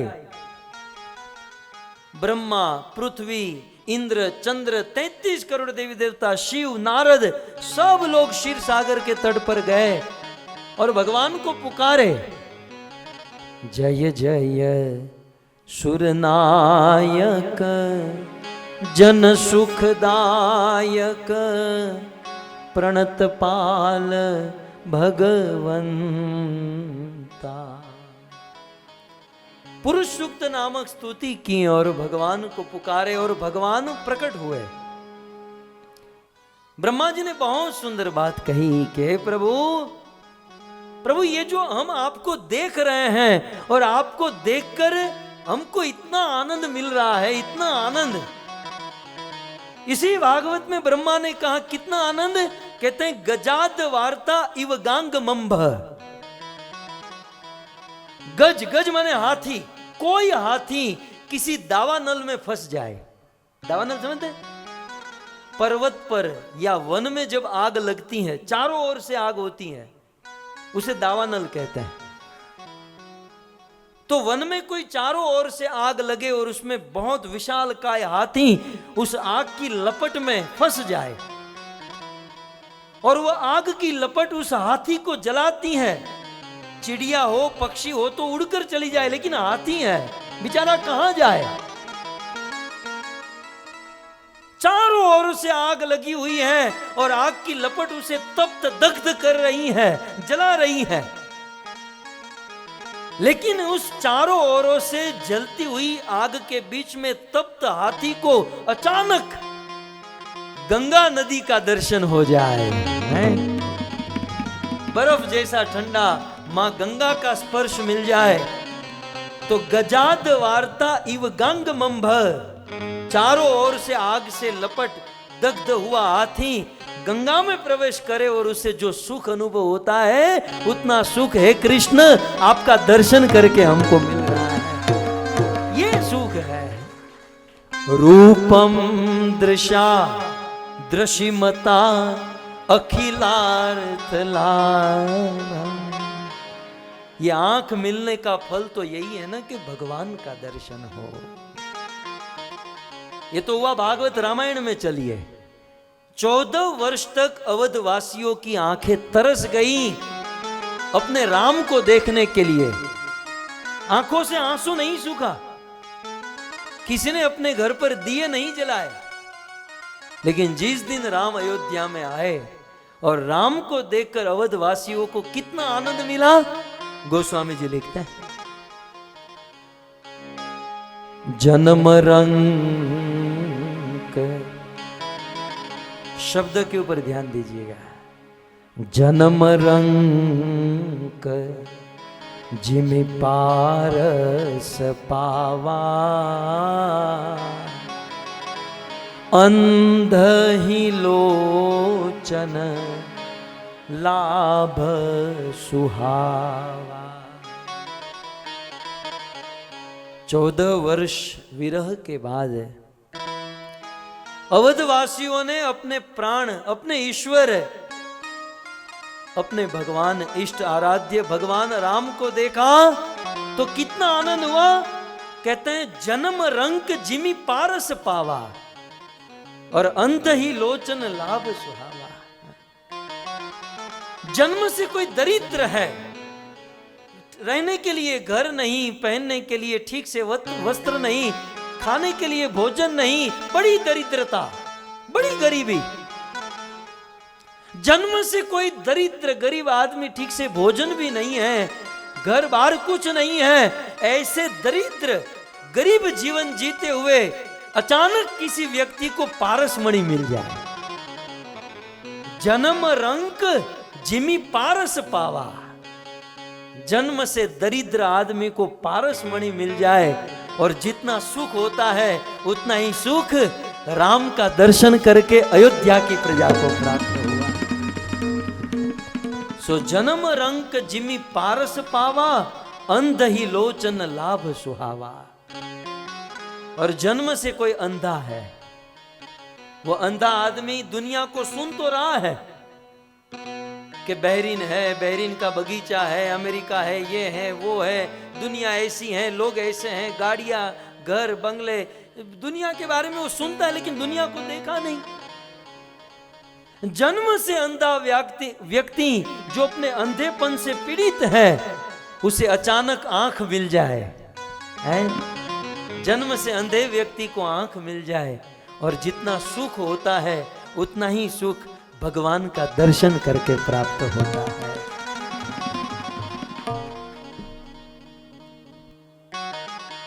ये हैं रूपम दृशिमताम अखिलार्थ लाभम। परसों हमने सुदामा की कथा सुनी ना, बड़ी संक्षिप्त में हमने सुनी। एक्चुअली सुदामा द्वारिका जाना नहीं चाहते थे, लेकिन सुदामा की पत्नी सुशीला उसे बार बार कहने लगी कि पतिदेव एक बार तो आप जाके आ जाओ। सुदामा मनाते हैं कि देवी वो मेरा मित्र है और मित्र के वहां हम दुखी आदमी क्या दुख लेकर जाएंगे, वो मुझे देखकर दुखी होगा, तुम ये जिद छोड़ दो। सुदामा की पत्नी कहती है कि लेकिन मुझे बच्चों का दुख नहीं देखा जाता। सुशीला थी, वास्तव में वो सुशील थी। पतिदेव मैं जानती हूं आप मर जाओगे लेकिन किसी से मांगोगे नहीं, अयाचक वृत्ति है आपकी, मर जाऊं लेकिन मांगू नहीं, ये आपका सिद्धांत है। लेकिन मैं कहां कह रही हूं कि आप कृष्ण से कुछ मांगो, मैं तो इतना ही कह रही हूं कि आप कृष्ण का दर्शन करके आओ। उनके दर्शन में भी बड़ी ताकत है प्रभु, केवल उसे देखकर आओ। तो वहां भागवत में सुदामा के मन की बात सुखदेव कहते हैं कि सुदामा ने कहा अयम ही परमो लाभो उत्तम श्लोक दर्शन। चलो जो भी है, जीवन में दरिद्रता गरीबी आई, जो भी आया, लेकिन मुझे उत्तम श्लोक भगवान कृष्ण को देखने का लाभ मिलेगा। और भगवान को देखने की इच्छा से सुदामा पोरबंदर से द्वारिका गए और केवल भगवान को देखा तो द्वारिका जितना ऐश्वर्य पा गए। द्वारिका जितना ऐश्वर्य, ईश्वर को देखने का ये लाभ है भक्तों। कई बार हमारे मन में ऐसा होता है कि हम तो भगवान को देख नहीं पाते, समझ नहीं पाते। कभी कभी हम लोग भगवान के रूप विग्रह को समझ नहीं पाते, लेकिन भगवान तो हमको देख पाते हैं। चलो हमारे अंदर कोई भाव नहीं है, कोई प्रेम नहीं है, लेकिन फिर भी इन आंखों से हम भगवान को देखते ना। हमारे अंदर भाव प्रेम नहीं है, लेकिन भगवान तो हमको देख सकते हैं। स्वामी शरणानंद जी रोज बांके बिहारी का दर्शन करने जाते हैं। जन्म से अंधे थे, लेकिन रोज दर्शन करने जाते हैं। तो रुक्मणी कहती है कि दृष्टि मिलने का, आंख मिलने का वास्तविक लाभ जो है वो आपका दर्शन करना है। मैं ये कह रहा था, स्वामी शरणानंद जी रोज बांके बिहारी का दर्शन करते थे। एक दिन लोगों ने कहा कि आप तो अंधे हो, क्यों टाइम वेस्ट करते हो, क्यों मंदिर में आते हो, आपको यहां आने की क्या जरूरत है, आप तो कुछ देख नहीं पाते हैं।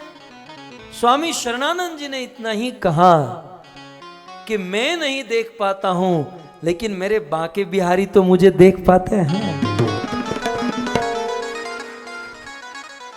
वो तो मुझे देख सकते हैं। सो भगवान हमें देखते हैं। जब हम भगवान को देखते हैं, और भागवत में लिखा है कि भगवान की दृष्टि जब हम पर पड़े ना, बूढ़ा भी जवान हो जाता है, मरा हुआ आदमी जीवित हो जाता है। ईश्वर की दृष्टि में यह शक्ति है।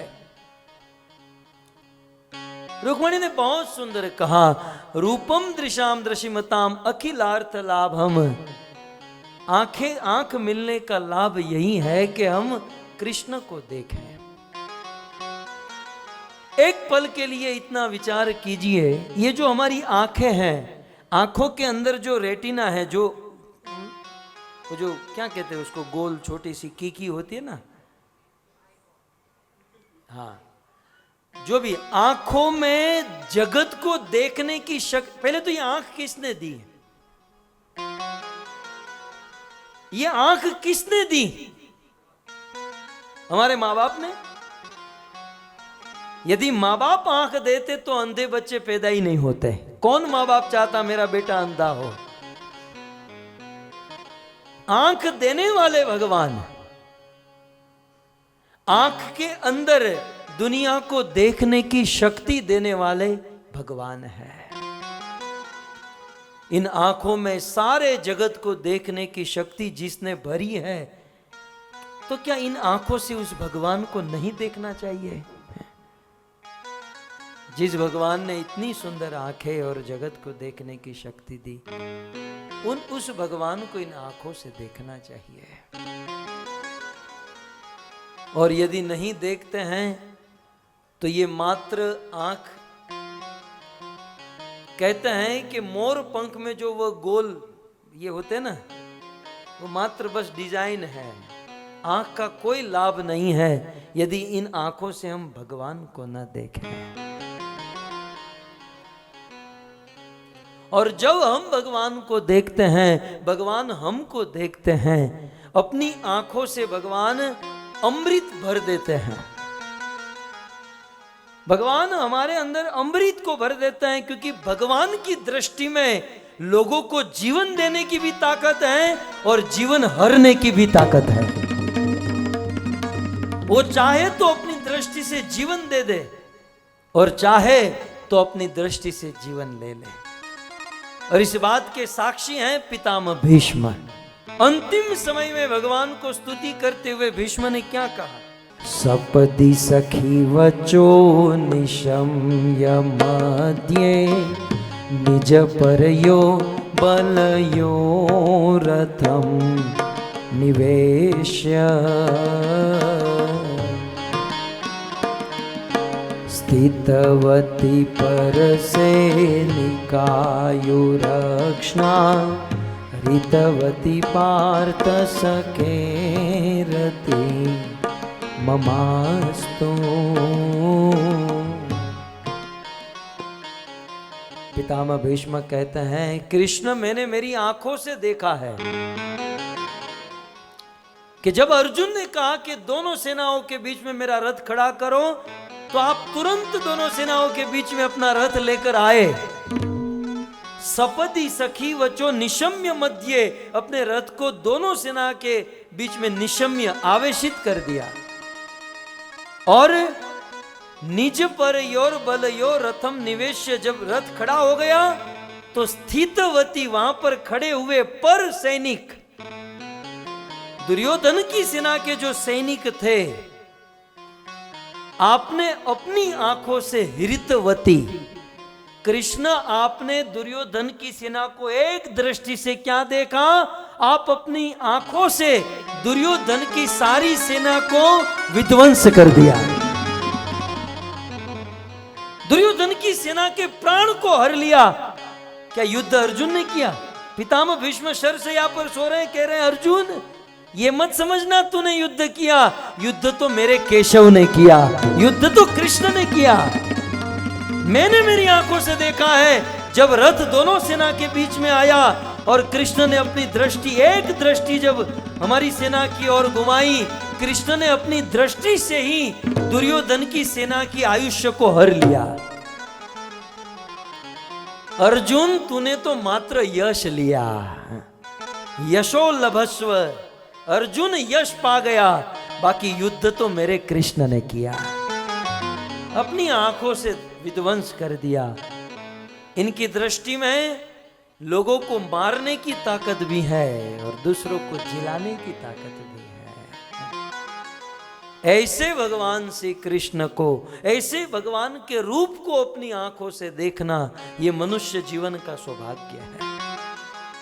बहुत सुंदर शब्द आया, रूपम। अब देखिए, रूप एक होता है रूप और एक होता है स्वरूप।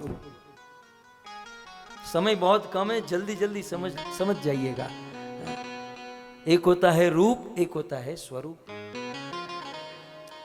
हमारा रूप और स्वरूप दोनों अलग है, समझ रहे हैं आप?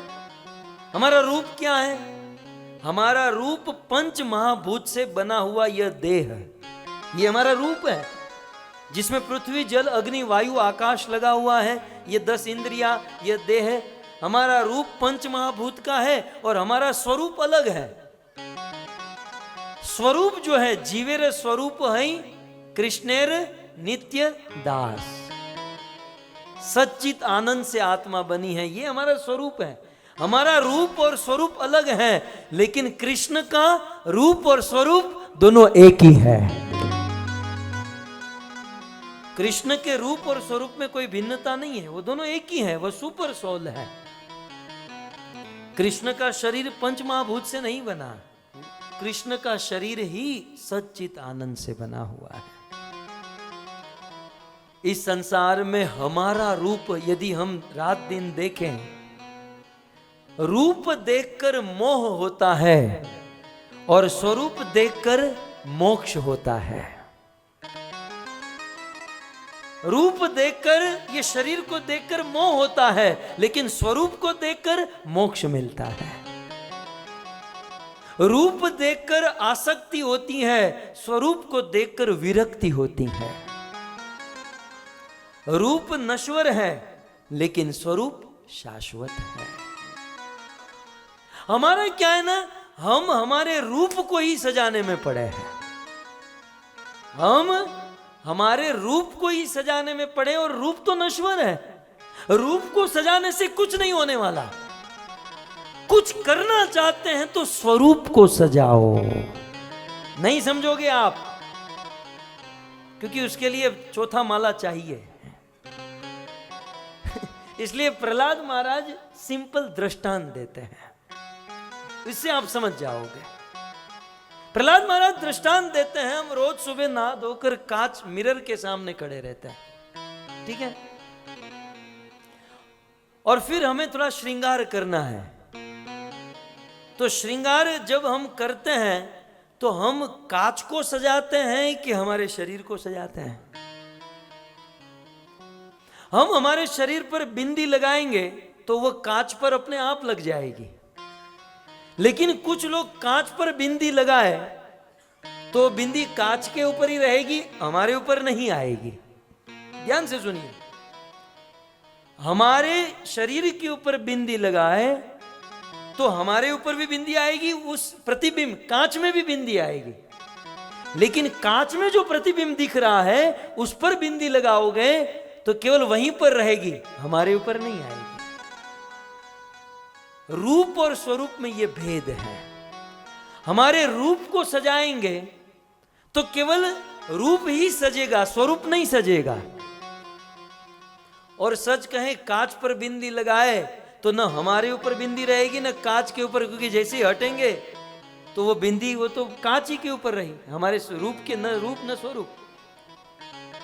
हम लोग रात दिन हमारे रूप को सजाने में पड़े हैं।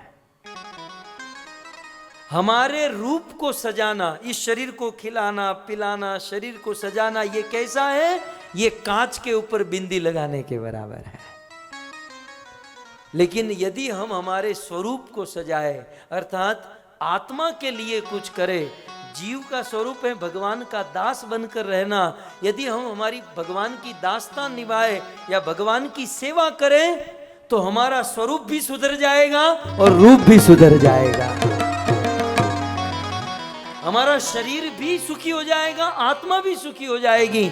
और फिलहाल हम जो काम कर रहे हैं उससे न शरीर भी सुखी हो पा रहा है न आत्मा भी सुखी हो पा रही है। यदि हम सुखी होना चाहते हैं तो भगवान के स्वरूप को देखना चाहिए, और भगवान के स्वरूप को दुनिया देखे। इसीलिए युधिष्ठिर महाराज ने राजसूय यज्ञ किया, दुनिया का सबसे बड़ा यज्ञ, और कृष्ण की प्रथम पूजा करके एक ऐसा आयोजन किया जिससे दुनिया के सब लोग कृष्ण के स्वरूप को, कृष्ण को देख सकें। इस दुनिया में वे लोग धन्य हैं जो आयोजन करते हैं जिससे भगवान श्री कृष्ण को देख सके, कृष्ण को लोग समझ सके। मैं बार बार धन्यवाद दूंगा यह कथा आयोजन करने वालों का, इस कथा में अपना सहयोग देने वालों का, जिससे जनता कृष्ण को समझ पा रही है, कृष्ण के रूप को समझने का प्रयास कर रही है। रुक्मणी कहती है कि हे कृष्ण, रूपम दृशाम दृशिमताम अखिलार्थ लाभम, आपका रूप आंखों के लिए सबसे बड़ा लाभ है। मान लो कोई रुक्मणी को आकर कहे कि रुक्मणी तुम ये रूप देख रही हो, ये रूप ये गुण आज हैं और कल कृष्ण से निकल जाएंगे तो होता है ना, आज आदमी अच्छा है कल बुरा हो गया तो, कल आदमी का स्वभाव बिगड़ गया तो, तब रुक्मणी इस श्लोक में तीसरा संबोधन देती है, त्वय्यच्युता विशति चित्रम पत्रपम में। त्वयि अच्युत, रुक्मणी कृष्ण को अच्युत कह रही है। अच्युत का अर्थ होता है जो अपने गुण से, जो अपने रूप से, जो अपने स्वभाव से कभी गिरे नहीं। अच्युत माने जो अपनी वाणी से, अपनी प्रतिज्ञा से, रूप गुण लीला से कभी गिरे नहीं, कभी जिसका रूप नष्ट न हो, गुण नष्ट न हो। रुक्मणी कहती हैं कि कृष्ण आप अच्युत हो, आपका रूप 5000 वर्ष पहले भी वैसा था, आज भी वैसा है। आपका गुण, आपका स्वभाव पहले भी वैसा है, आज भी वैसा है। जो कभी अपने स्थान से गिरते नहीं है उसे अच्युत कहते हैं। अंतिम लाइन समझ लेते हैं ताकि प्रथम श्लोक समाप्त हो जाए। त्वय्यच्युता विशति चित्रम पत्रपम। मैंने कल ही कहा उत्तर पक्ष बलवान होता है। रुक्मणी अभी सार, इस श्लोक का सार कहने जा रही है। कृष्ण आपके गुण को मैंने सुना, आपके रूप को मैंने सुना, आपके गुण और रूप की कथा सुनकर मेरा मन निर्लज्ज होकर आपकी ओर दौड़ा चला आ रहा है। क्योंकि मानो कृष्ण पूछे कि तुम तो बड़े घर की, बड़े घराने की बेटी और किसी पर पुरुष को ऐसे पत्र लिख देना, ये तो बड़ी लज्जा की बात है। रुक्मणी ने कहा कि लज्जा थी लेकिन चली गई। जब से आपके बारे में सुना है, आपकी कथा सुनी है, मेरी सारी लज्जा चली गई।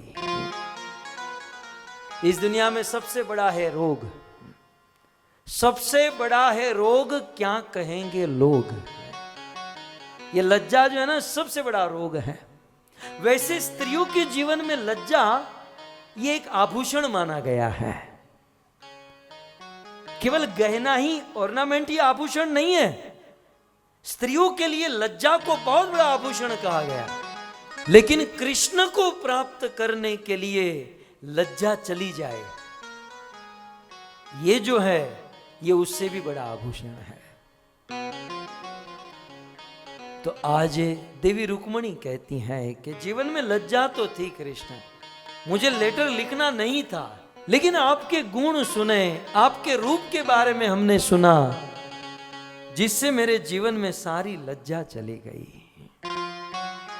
मेरा दिल आप पर आ गया कृष्ण, दिल लुट गया। यह हमारा हृदय लुट चुका है, श्याम तेरी छटा माधुरी पे, श्याम तेरी छटा माधुरी। पीठ पट पे सुलट पे मुकुट पे, मन की सुषमा मयी माधुरी।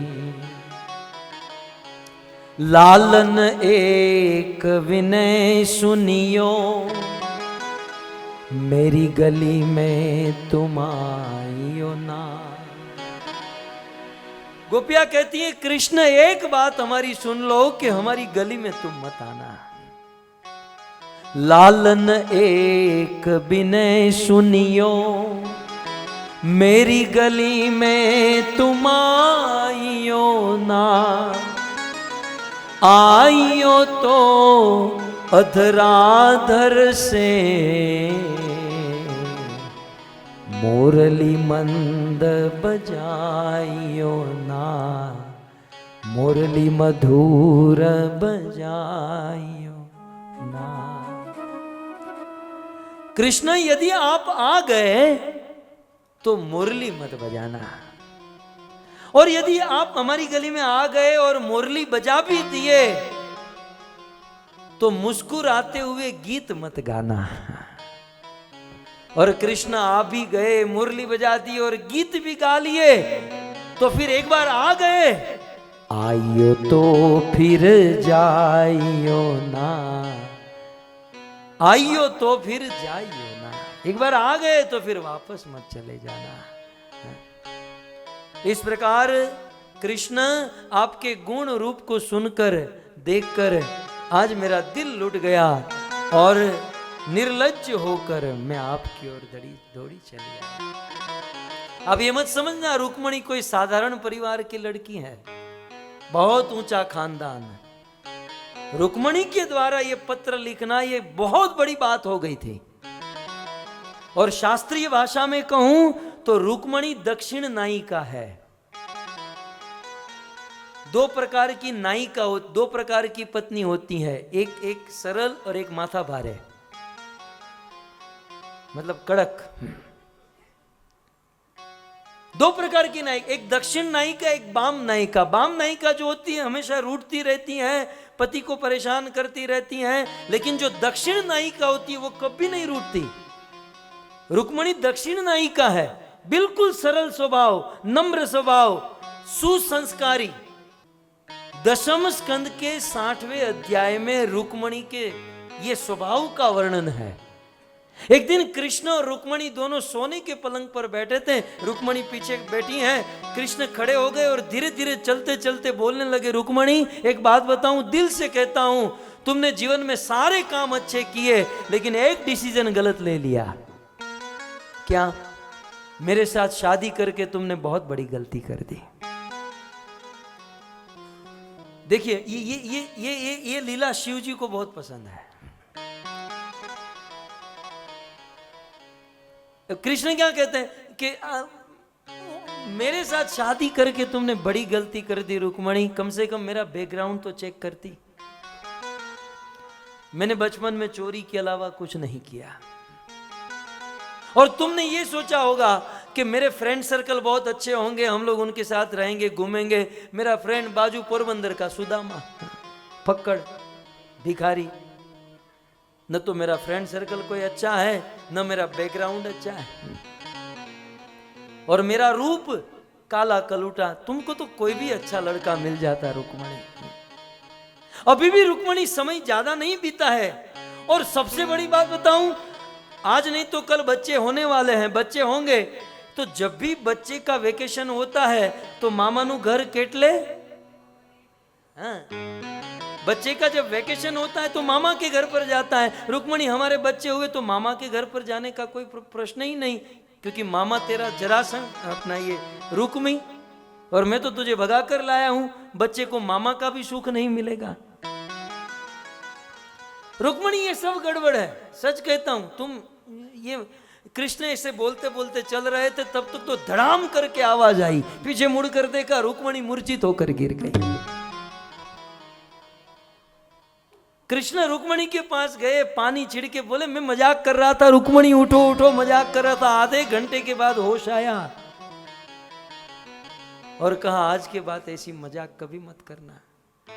कृष्ण ने कहा कि मैं तो ये सोच रहा था कि तुम रूठ जाओगी और मैं 2-3 गाना गाकर तुमको मनाऊंगा। अरे गृहस्थ जीवन में 2 ही तो सुख है, बच्चों की तोतली बोली सुनना और रूठी हुई पत्नी को मनाना। मेरे जीवन में तो ये भी सुख नहीं लिखा रुक्मणी। तुम तो इतनी भोली हो, रूठती भी नहीं। वहां राधा दिन में 50 बार रूठती थी, मैं 50 बार मनाता था, तुम तो रूठती भी नहीं। रुक्मणी कभी रूठी भी नहीं है। अब मैं आपको एक बात बताऊं, ये कथा शिव जी को, गृहस्थों के झगड़े की कथा भोलेनाथ बहुत सुनते हैं, साधु यही करते हैं।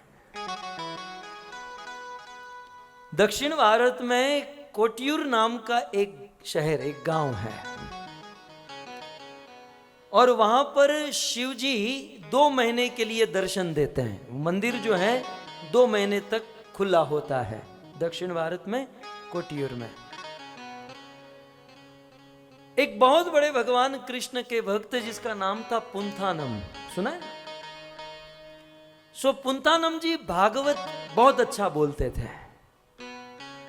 श्रीमद् भागवत के प्रसंगों को गाते बोलते, एक गांव से दूसरे गांव, दूसरे गांव से तीसरे गांव विचरण करते हैं। विचरण करते करते पुंथानम जी कोटियूर आए, और उन दिनों वो 2 महीना जो मंदिर खुला रहता था शिव जी का, वो मंदिर खुला था, तो सोचा कि मंदिर में जाकर भागवत पढ़ूं। और पुंथानम जी कोटियूर शिव जी के उस मंदिर में गए और भागवत पढ़ने लगे। तो वहां के जो पुजारी और जो रेगुलर मंडली होती है, उनको भागवत सुनने में आनंद आ गया, और कहा पुंथानम जी आप रोज 2 महीने तक मंदिर खुला है, आप रोज आइएगा और हम रोज भागवत सुनेंगे। अब इसको तो मन में यही इच्छा थी कोई सुनने वाला मिल जाए। अब देखिए, अब वो तो भागवत रेगुलर नित्यम भागवत सेवया हो रहा था। यहां पर उन्होंने भागवत के 10वें स्कंद का 60वां अध्याय पढ़ा, ये रुक्मणी वाली कथा पढ़ी। और 60वां अध्याय ये कृष्ण रुक्मणी की कथा पढ़कर वो जो बुकमार्क होता है वो 61वें अध्याय पे रख दिया। बोले आज का दिन समाप्त हुआ, भागवत यहीं रख कर जाता हूं, कल आऊंगा और 61 से हम शुरू करेंगे। पुंथानम अपने घर पर चले गए, पुजारी अपने घर पर। दूसरे दिन सब लोग आए, और जब भागवत खोलना पढ़ना शुरू किया तो बुक मार्क जो 61 पर था फिर से 60 में किसी ने रख दिया। सब सिर खुजाने लगे, यार 61 पे रखा था, 60 में हमसे गलती हो रही है या कुछ समझ नहीं आ रहा। लेकिन जो भी है, साक्षी तो बुक मार्क होता है, जहां हमने रखा। तो फिर से 60वां अध्याय पढ़ना शुरू किया। एक दिन में ये 60वां कृष्ण रुक्मणी की कथा सुनी, 61 पर बुक मार्क रखा। संध्या हुई, सब अपने घर पर चले गए। दूसरे दिन मंदिर खोलकर भागवत पढ़ने गए तो 61 में रखा था, फिर से किसी ने 60 में रख दिया।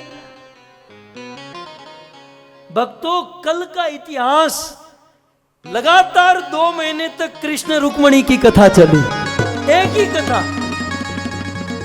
ही कथा कंटिन्यू। ये जो कुछ लोग कहते हैं ना, हमने तो एक बार कथा सुन ली, दूसरी बार 60 दिन तक एक ही कथा चलती रही।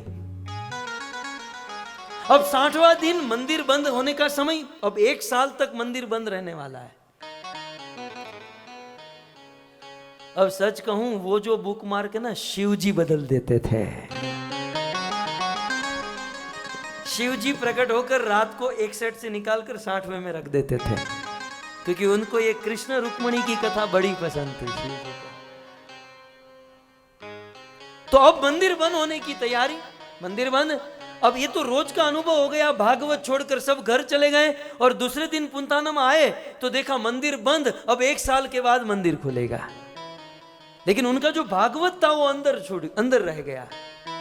पुंतानम ने कहा मेरा भागवत अंदर। बोले अब 1 साल के बाद अब नहीं मिलेगा। बोले 2 महीना हमने सेवा की, हमारा भागवत रह गया। अब उस समय तो जेरोक्स का जमाना नहीं था, गीता प्रेस गोरखपुर नहीं था, भक्तिवेदांत ट्रस्ट भी नहीं था, कुछ नहीं था, तो कहां से दूसरा भागवत लाऊं, और इसके पास पैसा भी। पुंतानम बेचारा गरीब आदमी। बोले मुझे अंदर। बोले आप मंदिर के ट्रस्टी से मिलो, प्रेसिडेंट से मिलो। पुंतानम जी गए प्रेसिडेंट के पास। बोले महाराज हमारा भागवत अंदर छूट गया। बोले कोई बात नहीं, हम आते हैं चाबी लेकर, आप जाओ। अब पुंतानम मंदिर के पास पहुंचे तो अंदर से कोई भागवत पढ़ रहा है, आवाज आ रही है। सत्य घटना। पुंतानम ने अपना कान लगाया और भागवत के 10वें स्कंद 60वां अध्याय चल रहा है। पुंतानम ने सोचा यार मंदिर तो बंद है और अंदर भागवत कथा चल रही है। मंदिर के दरवाजे जो होते हैं ना, उसमें एक लाइन होती है ना, आर पार दिखता है। पुंतानम अपनी आंख डालकर देखते हैं तो शिव जी भागवत पढ़ रहे हैं। पुंतानम का भागवत साक्षात देवाधिदेव महादेव शिव जी भागवत पढ़ रहे हैं और पार्वती सुन रही है। गोद में गणपति बैठा है, गणपति सुन रहे हैं, कार्तिकेय सुन रहा है, वो चूहा भी सुन रहा है, बेल भी सुन रहा है, सिंह सुन रहा है, शिव जी का सांप भी। सब लोग ये कृष्ण रुक्मणी की कथा सुन रहे हैं और शिव जी सुना, और पुंतानम अपनी आंखों से देख रहा है।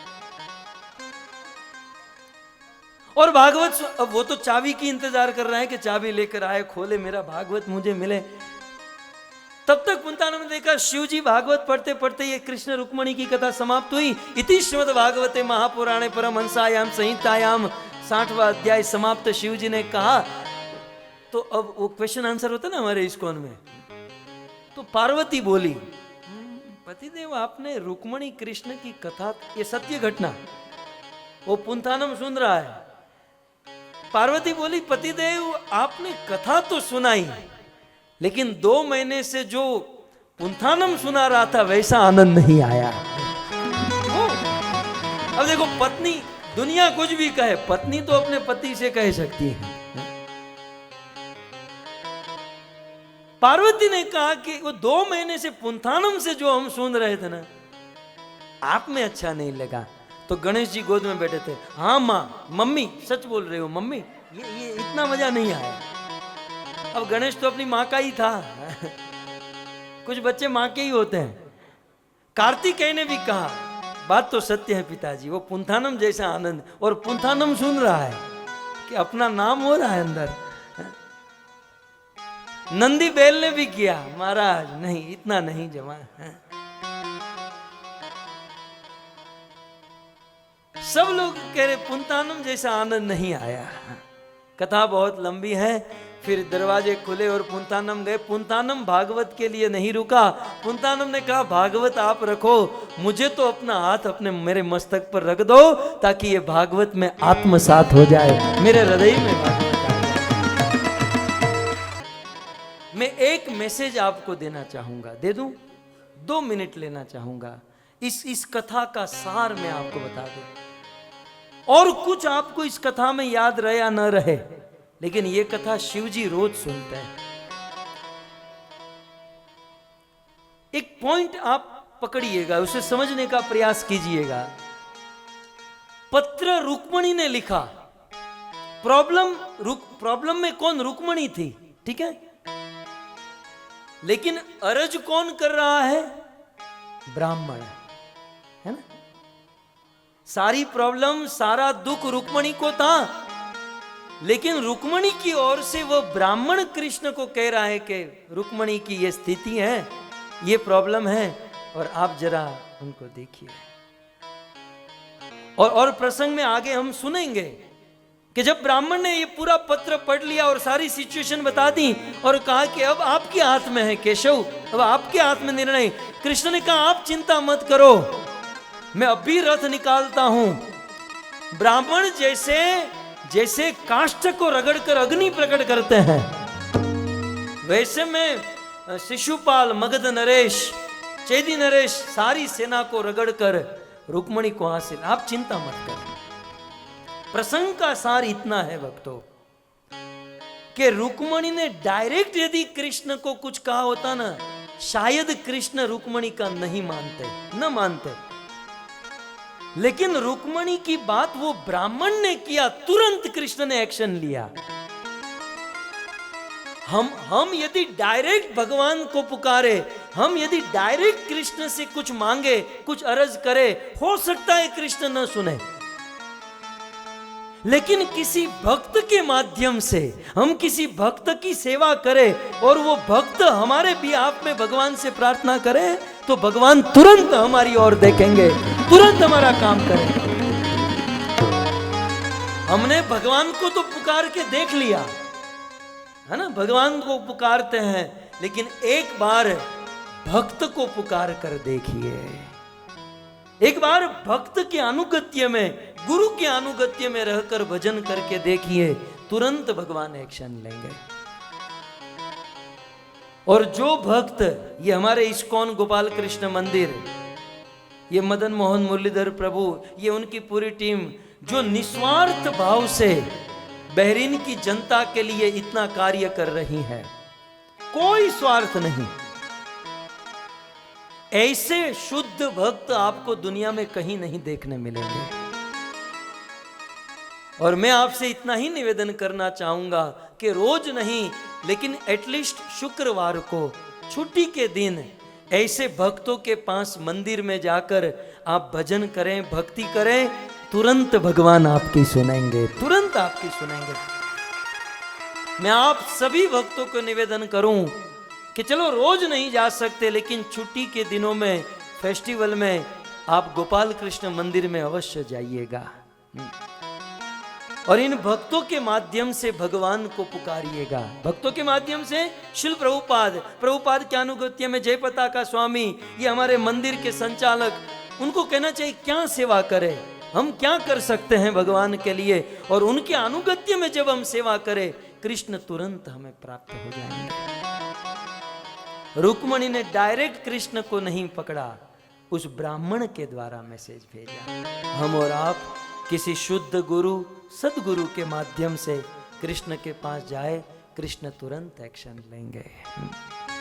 हरे कृष्णा। ग्रंथराज श्रीमद् भागवतम महापुराण की, रुक्मणी द्वारकाधीश भगवान की, शिल प्रभुपाद की, जय पताका स्वामी महाराज की, परम पूज्य राधा गोविंद गोस्वामी महाराज की, निताई गौर प्रेमानंदे।